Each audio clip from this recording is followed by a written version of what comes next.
కాంగ్రెస్ అంటే వీళ్ళందరూ అనడం కాదు, ఒక పచ్చి బోగస్గా తయారైపోయింది. నిజంగా చెప్తా ఉన్నా.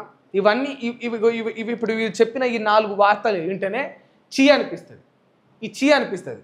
ఎందుకంటే ఎంత కాన్ఫిడెంట్గా కేసీఆర్ గారు కూడా చెప్పిండ్రు దళితులకు 3 ఎకరాల భూమి వస్తుందని.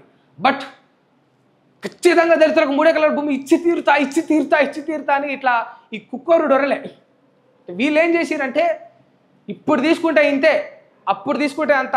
అసలు రుణమాఫీ విషయంలో ఎంత అన్యాయం అంటే అసలు ఆ రుణం తీసుకోనోడు కూడా రైతును కూడా రెచ్చగొట్టిండ్రు.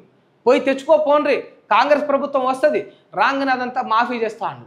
ఆశపడిపోయి తెచ్చుకున్న వాళ్ళందరి సంగతి ఏమైన తర్వాత నో డాటా ఫౌండ్ కింద అలా పేరు చూపిస్తుంది, ఎర్రర్ కింద కొందరు పేరు చూపిస్తుంది. గంత అధ్వానంగా ఆ రైతుల పరిస్థితి జరిగిపోయింది. నిజంగా హామీలు ఎవడైనా ఇస్తాడు, బట్ దాన్ని ఇచ్చిన హామీని ఇన్ టైంలో తీర్చగలగాలి కదా. సరే ఇన్ టైంలో తీర్చుకోకుండా కొంత ఆలస్యమైనా సరే రేవంత్ రెడ్డి గారు దీనికి ఏం సమాధానం చెప్తారు ఒక్క మాట మనం అనుకుందాం. కళ్యాణ లక్ష్మికి తులం బంగారం ఇస్తామని అన్నారు కదా, దీనికి ఏం సమాధానం చెప్తారు? నా బాధ ఏంటంటే రేవంత్ రెడ్డి గారు ఏం సమాధానం చెప్తారో చెప్పరో పక్కన పెడితే ఈ ప్రశ్న ఎవడైనా అడిగితే, మాలాంటి జర్నలిస్టులు లేకపోతే ఇంకో ఎవరైనా ప్రతిపక్ష నాయకులు అడిగితే ఈ అధికార పార్టీ కాంగ్రెస్ పార్టీకి సంబంధించిన మా అన్నలు మా తమ్ముళ్ళు కార్యకర్తలే ఎక్కువ రెచ్చిపోతూ ఉంటారు. కేసీఆర్ ఏమి ఇచ్చిండు, కేసీఆర్ దోసుకున్నాడు. ఈ క్వశ్చన్ మనం ఈ ప్రశ్న కానీ ఎవరినైనా అడిగినామనుకో కాంగ్రెస్ నాయకులను, వెంటనే కార్యకర్తలు అందరూ ముందుకు వచ్చి కేసీఆర్ మస్తు దోసుకుంటూ పో అంటారు. నేను అడుగుతుంది ఏంది, నువ్వు చెప్పేది ఏంటి? నేను అడిగింది ఎవరిని, ఎవరు చెప్తా ఉన్నారు? నేను అడుగుతుంది ఏంది, నువ్వు చెప్తున్నది ఏంది? కేసీఆర్ దోసుకున్నాడు.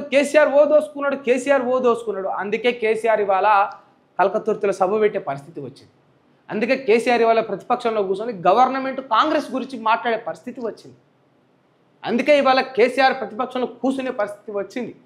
అందుకే ఇవాళ కేసీఆర్ ముఖ్యమంత్రి నుంచి వెళ్ళి మాజీ ముఖ్యమంత్రి అయ్యాడు. అందుకే ఇవాళ కేసీఆర్ అధికారం నుంచి వెళ్ళి ప్రధాన ప్రతిపక్ష నాయకుడిగా మారాడు.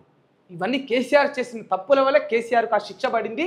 ఆ కేసీఆర్ ఇంకేమైనా తప్పులు చేసింటే వాటిని వెలికి తీసి కేసీఆర్కు శిక్ష వేయాల్సిన బాధ్యత ఇప్పుడు ఎన్నుకున్న కాంగ్రెస్ గవర్నమెంట్ మీద, కాంగ్రెస్ నాయకుల మీద, సంబంధిత అధికారుల మీద ఉంటుంది. ఇదంతా కూడా ఓల్డ్ అండ్ పాస్ట్ చాప్టర్.